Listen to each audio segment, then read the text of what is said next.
नैना बोले मन के मैना, सुन ले मोर परुना बन जना रानी।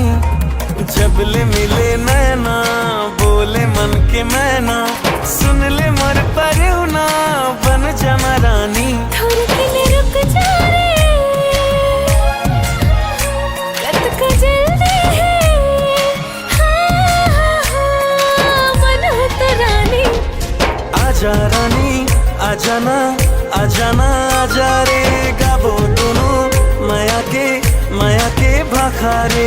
आजा रानी आजा ना, आजा ना आजा रे, गाबो दोनों माया के भाखारे।